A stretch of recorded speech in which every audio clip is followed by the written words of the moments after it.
A love lost is a love lost. That's definitely worse than having something that isn't love. What's worse, a love lost or a heartbreak? I think both have their place. Having a heartbreak means that you had love. Losing love means that you had love as well.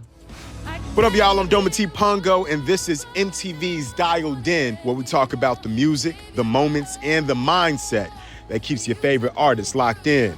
And joining me today is an Emmy, Tony, and Grammy Award-winning artist whose prowess on the big screen is only matched by her vocal presence in that booth.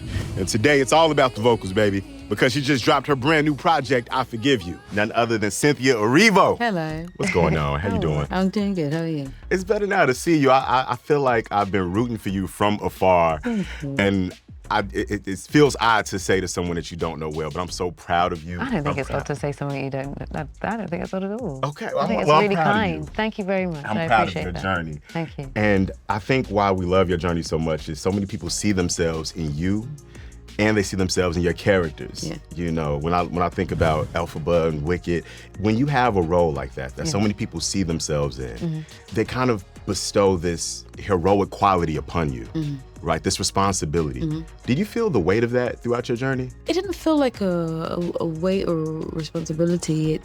I was a bit of an honor, really, to be able to be a sort of a beacon of light that shines wherever people felt like they weren't feeling seen or where they felt like they were alone. And those roles are really special because you get to connect with people on a deeper level, and you get to show examples of ways in which we can be seen and we can connect, you know? One of the most wonderful things about this role is that it's allowed me to meet so many different people, hear so many different stories, connect with so many people who have had different experiences, and finally have something that they can look to see themselves. You want to sit up here? Come join. This is Alphabet. When you're done with a film like that and then you're going into album mode, is there a different hat that you wear to get into that, I think so. that space? What is that like? What is that transition coming out of one cycle and going into the next journey? I'm pretty good at moving from one to the other. I think Right. it's because that's how I've always been. So some days I'm Cynthia who sings at the concert in front of the symphony orchestra, and some days I'm Cynthia who's on the set, who's playing a character, and some days I'm Cynthia who's in the studio, who's writing songs in her book and making music. They all come from the same person. They're just different branches of the way I create. When I write, I'm always thinking about how will this feel to perform. When I'm performing, I'm thinking about the people who may have seen me in a film or see me on the stage. And so sometimes I curate the music so that people hear things that they're familiar with.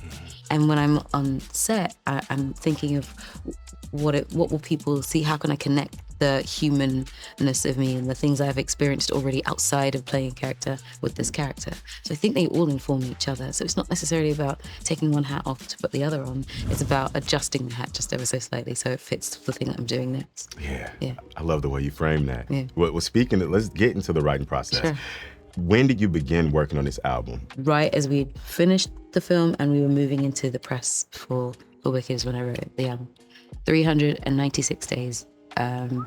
It was a little manic because I would basically catch whatever time I had that wasn't on the set in the studio. Okay. And we were like militant about it. We're like, okay, we've got a week here. We're gonna go into the studio and we're gonna write. Or we've got a day or two here, so we're gonna come to the studio. We're gonna write. And it literally was. We would go into the studio, into this one magical room where we could sit and we could write. I have pen and paper. I don't use my computer. I don't use my phone. I will make the sort of vocal arrangement off the cuff. So as I'm recording a line, that line will inform what happens next, then that line will inform what happens next until there's no idea left in my head. I'll go out back into the sort of board room where the board is, and I would start writing to the sound of that vocal pad. That's what I would sort of use as the basis. So production-wise, Yeah. when you're creating this process and you're going back and forth, is this why we don't hear features on Cynthia Erivo albums? Probably. Is that a conscious decision, or is it just how It was a happens? conscious decision for this one because it was so personal that it felt necessary to just make it. It wasn't that I don't want features and I want to do that in the future, but this felt like it needed just my voice on it. And it's all the way through. I was even very sensitive about Holy Refrain. I was not sure. I was not sure about having another voice on Holy Refrain, but because it was so gorgeous, I didn't take it out. But otherwise, it was all me. And that's what I wanted. I wanted to be very vocal focused. I wanted the sounds that you were hearing for not just the harmonies, but even some of the samples are my voice sampled. Replay has my nails in it. I use that as percussion. The whistling that you hear, that's me. I wanted to pour as much as I could as a musician into it, not just a singer and a songwriter. Replay, replay, replay, replay, and my mind is like a record top on auto replay. Why I Forgive You? Because I was searching and searching for what the album should be called. And when I came up with a couple different names, they all felt sort of contrived. It was like they were pushed too much. And I had to sort of like look at myself and look at the album, look at the songs I'd written. And once it was all sequenced, I thought, well, what am I trying to say? And these stories are stories of love and loss and heartbreak that I have felt and I've committed. So people who have been broken hearted by me and those people who have broken my heart. And how you build up again, finding friendship and love and all those things, and how you come to who you are meant to be by the end of it all. I thought the overarching theme in all of that is forgiveness. You can't move on unless you let things go. And in order to let things go, you kind of have to forgive. And I thought to myself, I think this is what this is about. So I thought, well, I forgive you, not just because I forgive that person or those people, because I forgive myself as well. And then on top of that, I thought to myself, we're in a time where we're quick to judge and we can be harsh with people. And it was just giving people an opportunity to say the words, I forgive you. They're I think the three hardest words next to I love you. And if people have to keep saying the words, I forgive you, every time they mention this album, what a lovely thing. You actually wrestle with that on one of the records, and I love the way you do it on You First. Yeah. When you've got that line, I'll apologize, but you first. And there's another line you say, does my stubbornness hurt me? You don't deserve my mercy. Just away from the songwriting process, just as a human, how did you work past the block of forgiving someone who you know good and damn well doesn't even deserve that mercy that you're giving?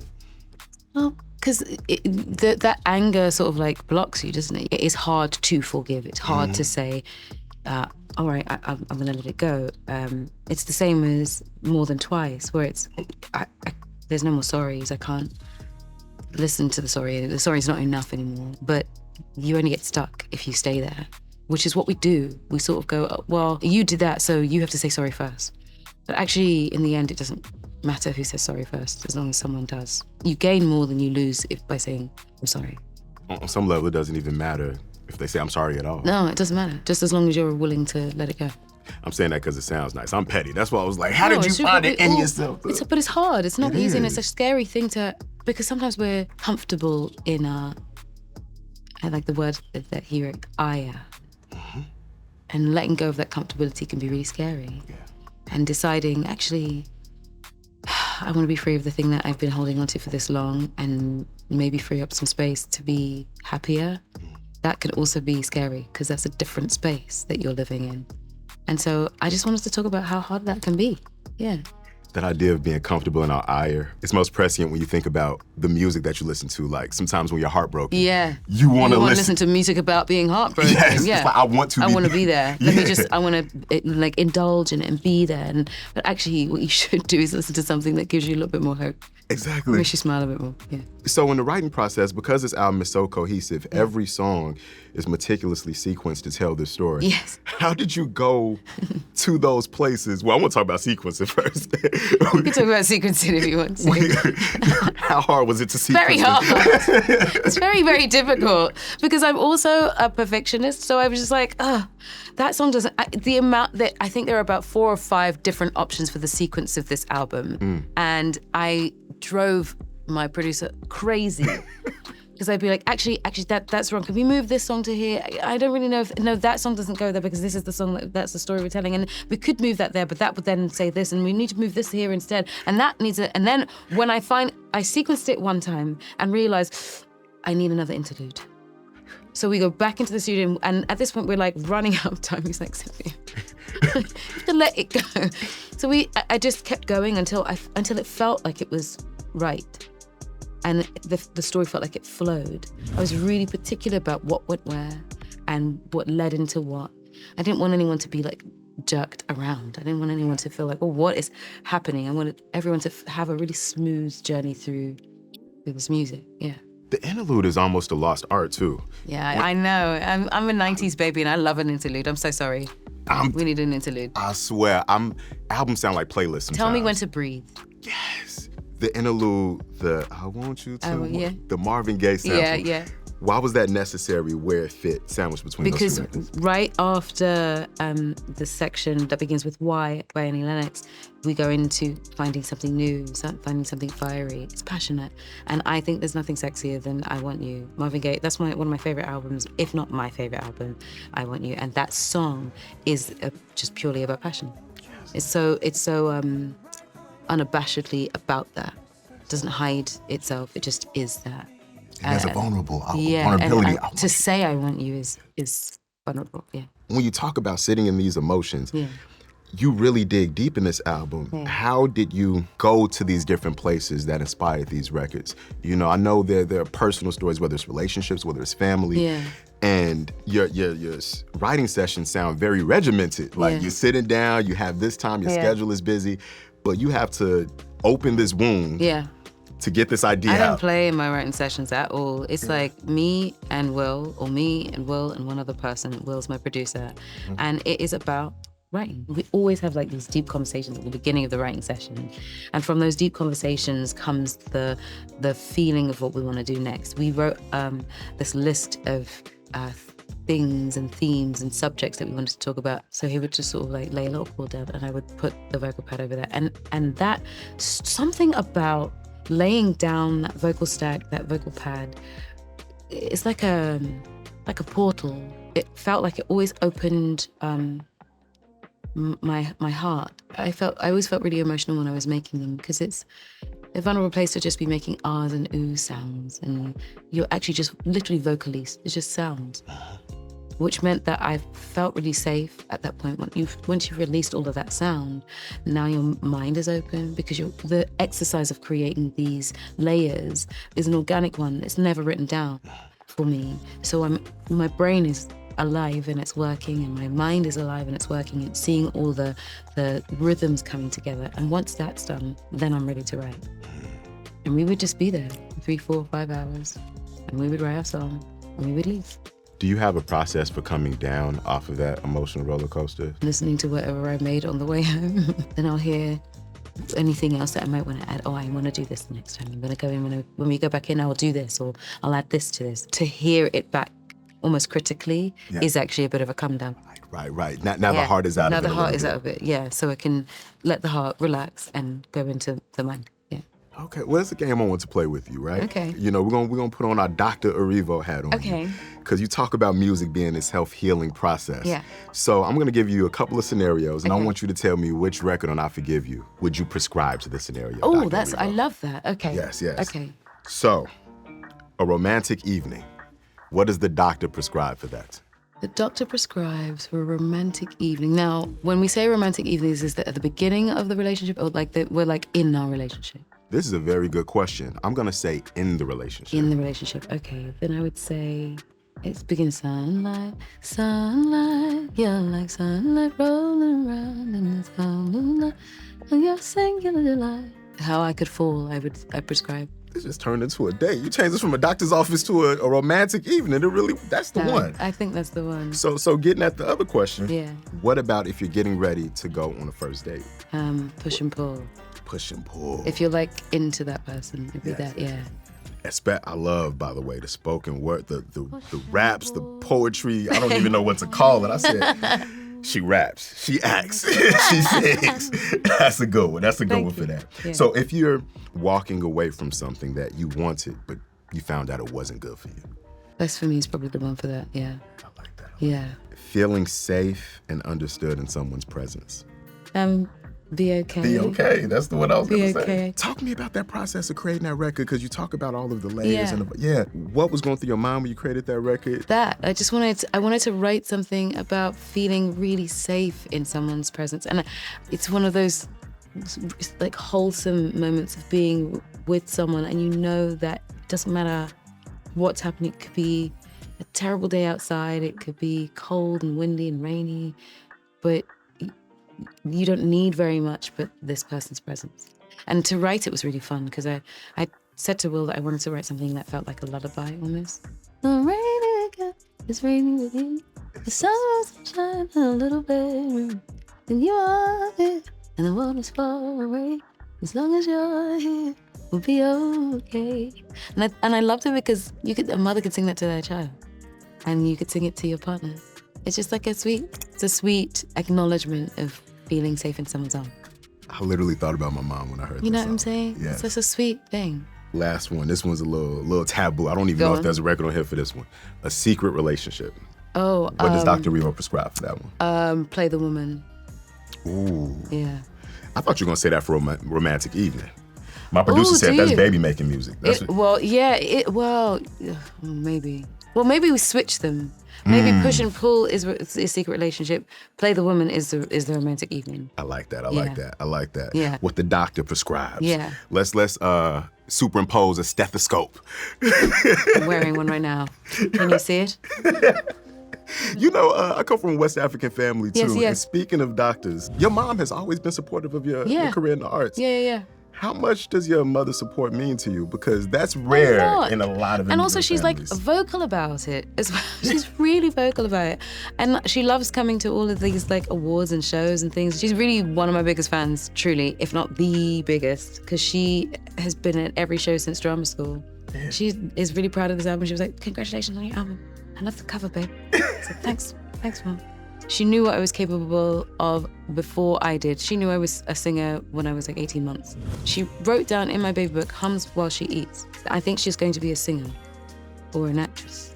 That's in my baby book. And I'm like, when I look at it, I don't know how she knew that. I was 18 months old when she wrote it. Self-fulfilling prophecy at the same Yeah. time. It was Yeah. reality, but she also made it Yeah. so by Yeah. speaking it. You know, you say your mom's your biggest fan. You have a deep connection with your fans. I do. I don't know if there's many artists who have been able to respond in real time to fans the way that you do. Really quickly, what's the fan reaction that stands out most pressing in your mind? There are a couple that come to mind for me as well. What I'm noticing now, which means so much, is that my fans are starting to realize that I guess this album is kind of genre agnostic, that the types of songs are different, the style of music is different, but they're actually enjoying it. They're like, we don't know what's coming next, but we are really grateful for the fact that it's just her. She's singing and it feels good, and these pieces are really great, and they show this range, and it's such a lovely thing to have that be accepted and for that to be an exciting thing. You know, because so often we're looking for something that's just like one language, but the language within this piece isn't necessarily the style of the songs, but the way the songs are made and the way the songs are sung. I have to show you this before you leave. Please do. So this is one of the fan reactions that stood out to me the most on TikTok. You were talking to She's so sweet. Right? This lovely sweetness. Hello. Hi. Wow. How are you doing? Are you taking care of yourself? Are you resting? Such a sweet thing to ask and to say, are you resting? How's your heart? Like, why do my fans are they're so caring. Like, there's such care. I was sort of like compelled to say, like, I'm fine, thank you so much for asking, you know, because it's such a caring thing to do. There's this group of wonderful fans called the Synthesizers, and they are the sweetest, most wonderful people who show up to my concerts, who are constantly celebrating everything. They have their own sort of like chat board that they're always talking about, and they know everything that's happening, and they share everything that's happening, and it's always in like good fun and in such care. And I'm so grateful for that kind of, one, acknowledgement, but that kind of community that they're creating together. It means a great deal that that's what some of this art is doing, connecting people together, and they're being kind to each other. It's good. It's a reflection of you. Thank you. That's Thank exactly you what very that much. is. There's a synthesizer who sent a message, who has a question for you. She's a nail artist. Yes, okay. Her name is Spifster Sutton, Yes. acclaimed nail artist from Chicago. She says, what's the most drastic measure that you've taken to get your nails done? Oh, I've flown a person in to get them done. I've flown a person in. Have you ever flown someone in for a nail break? I absolutely have. I absolutely have. What? Yeah, I absolutely have. When we were in the pandemic, I learned how to do them myself. I mean, like, learned how to do them. So when you're planning your looks, do you plan your nails along with the outfits? Like, how does I'll that- send the looks to my nail tech, and she will come up with the concept for the nails. Often I don't know what they're going to be until they're done, because I kind of want her to have the freedom of creating whatever she needs to create. Yeah, all day. I have a couple wonderful, lovely ladies who can help me. Well, before we let you get out of here, back to the album, I Forgive You, out now, streaming now.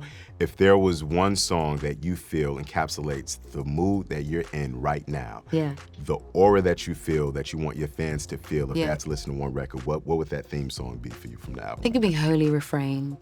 Holy Refrain is the biggest sort of like sweeping love song that just is all about being in love and being happy. And I think that's the song that's the mood I'm in. You put it all on the line, no matter what the I think- circumstances are. Do you think if you you know- describe yourself as a romantic? I think I am. I think I am a romantic. I think love is worth fighting for, and I think that we sort of sometimes stay in things when we know that we're not meant to be in them.